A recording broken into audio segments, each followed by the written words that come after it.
Hello and welcome to Krachwerke. And so this is a wonderful little thing, this Dark Times competition, and it was a lot of fun to work on because the files were so cool, right? Especially the DIs, they were so clean. So I didn't go through any of the others mixes. I didn't go through Mr. Kohle's mix either. I just listened to the song as it came out, and then I also I downloaded the files, put it in, and I immediately knew what I wanted to do with it. I think that what I liked about it was it immediately reminded me of late 90s stuff, Nail Bomb, Sepultura, things like that. So I took a slightly different approach. I kept everything as is. I didn't add anything. I didn't do any drum replacements, anything like that. And my aim was to kind of give it a little bit of a late 90s feel to tape, fairly raw.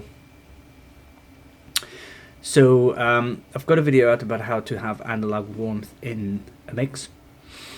I might link to that as well, but what I essentially did was just use the files as they are, and the first thing I did was actually upsample them to 96 kilohertz. Now when you upsample, I mean the files were 44 kilohertz, which is pretty low in my opinion. If you upsample them after the fact, you're not adding any detail, right? You're just adding data points to the curve, and in my opinion and into my ears and in my experience, that helps with a couple of things. Now you're not getting any information back that wasn't there, make no mistake, but it does seem as if the DAW has a much easier time to mix it with more separation, more clearly and more cleanly. The other thing that a higher sample rate does is it's better for compression and EQing, and it doesn't give you that feedback distortion that you sometimes get depending on the quality of your compressors. So I like doing that. I like upsampling them, and it's not to kind of even fool myself or anybody else that you're adding more information. You're literally just adding more data points. And I've got a suspicion what happens in the back end that it's just a bit easier for the DAW to actually end up making, well, calculating, you know, the mixing of the buses. So another thing that I felt was really important is that a lot of people make a mix and then they just slam it into a tape emulator or a SSL emulator or a Neve emulator to try and get that console feel.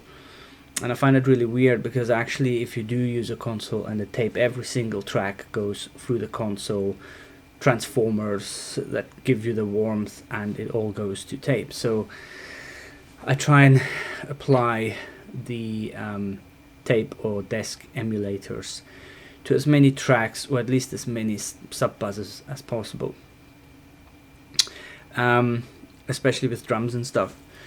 I did not reamp the guitars. I used Amplitube 5 because I think that, well, you'll hear, I think that the guitar tone is pretty impressive. It is essentially mixing, well, we'll get into that. So first thing, here is the drum tracks. Let me just get my headphones up.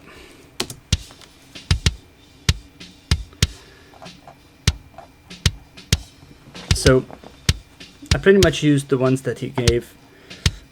Typical basic gating, basic comping, and I like adding the freak EQ to things because I think what they've done with it is they have tried to overdo what a channel strip does and what a desk emulator does. So the trick is to use it and then dial it back a bit so that it is not overpowering. So this is the audio assault stuff, which I really like. I used quite a few of their things. The snare, same idea. I've only added the reverb on. Oops, that's the wrong one. So there's only reverb on the actually top, snare top, and blended in the bottom. I like adding hi-hat and ride separately and just kind of pushing it in just to accentuate a bit, so it's quite low in the mix, and again with quite a bit of the Oral River reverb, which is a free reverb, and it's just amazing. Toms I struggled with a bit, but I ended up with something heavy. Again, I added quite a bit of reverb, compression and EQ. There's nothing not standard here, the way that it's compressed and EQ'd. Pretty standard stuff. So what I do with the drums is I buzz all the kicks together and then process them together. I buzz the snare, I buzz the toms, I buzz the overheads, and whatever additional drum tracks there are, and then each bus then goes to the final drum bus, which then again has the kind of final bus compressions and stuff going on. So we have this one, I like it a lot. This is the IK Multimedia T-Trax Classic Compressor.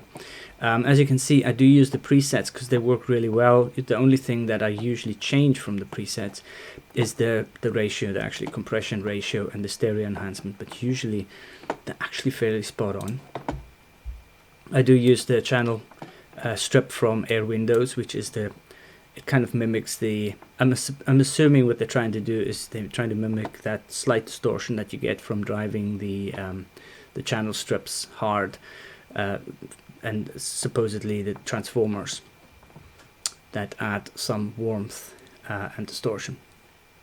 Okay, so most tracks have that on, especially every single bus has it. So the bass, I actually really like the bass tone. So we've got two bass tones going. We've got Amplitube 5 running.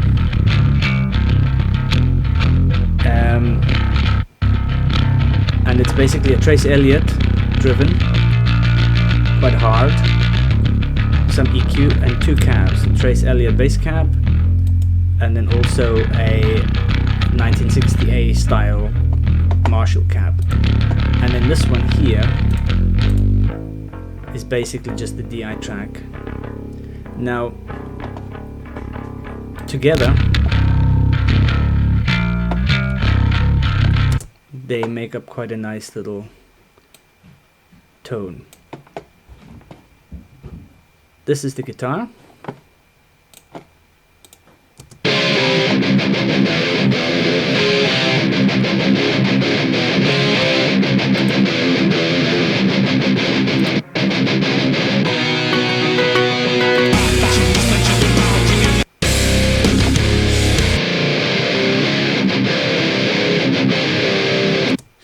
So what it is basically, as the files were, it was left and right rhythm, and then all these additional kind of harmonics and cleans and crunches and stuff.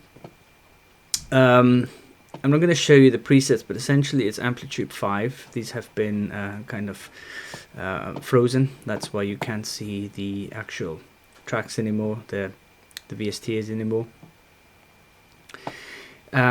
Essentially each one is these two are Mesa Boogie, left and right, and then these two are Soldanos. A decent amount of drive on the rectifier, a decent amount of drive obviously on the Soldano. Each one is using two cabs, the from Amplitube 5, the Mesa Boogie slanted oversized, and a kind of like mock Marshall cab. Both of them have the same cabs, and so blended together they work really nicely, especially in these parts here.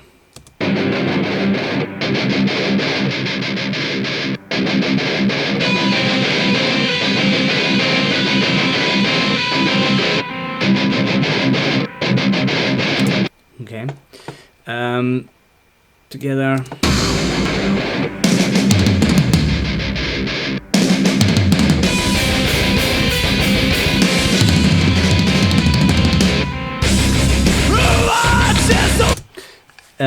There was this weird piece that I cut out here because I must admit it's just horrendous.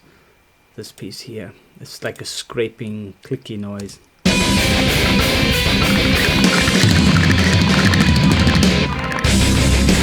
It's that one here.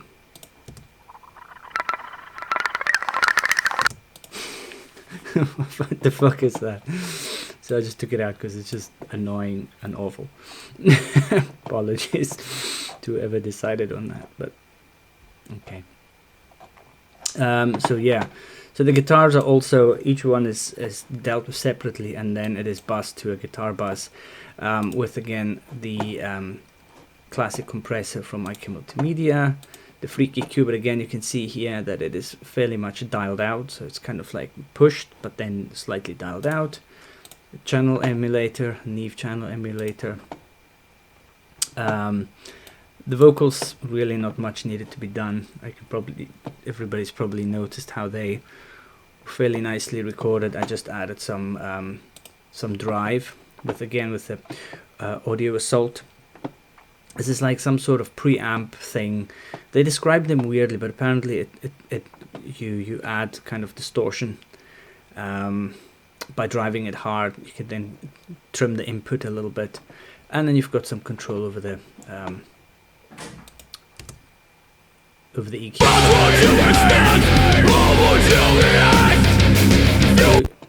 So you can then essentially drive it.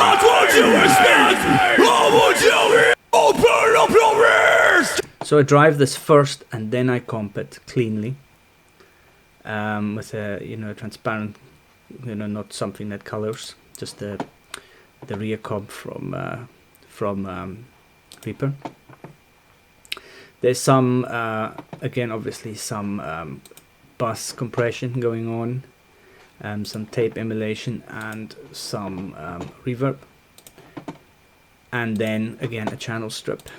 And I didn't really master this. I did the version that was sent and is actually on YouTube. The one that was before is slightly different from this because there's a little bit of mastering, but I try and control a lot of things on the master bus to get to roughly where I want to be.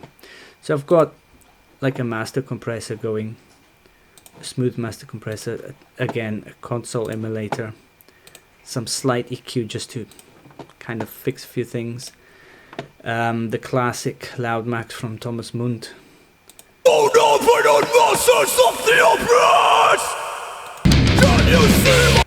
limiter which you can control, and then obviously just a loudness meter to get the levels roughly right.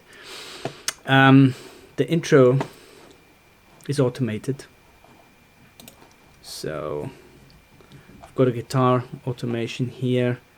So if you listen to the guitar,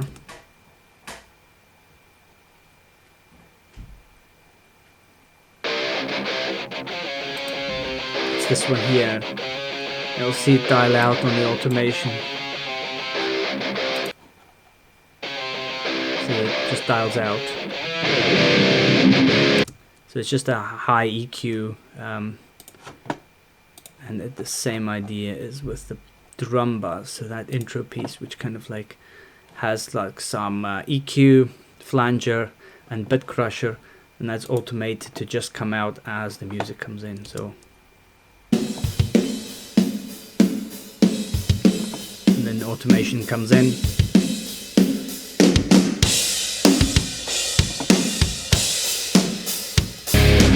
So all in all, it's, I didn't touch the bass. I like the bass to be full.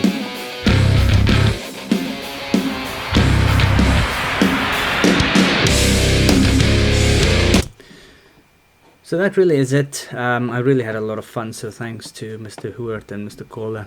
Vielen Dank, das war ein super Projekt. Hoffentlich haben wir noch mehr davon. So, hope you like the mix. Thank you very much.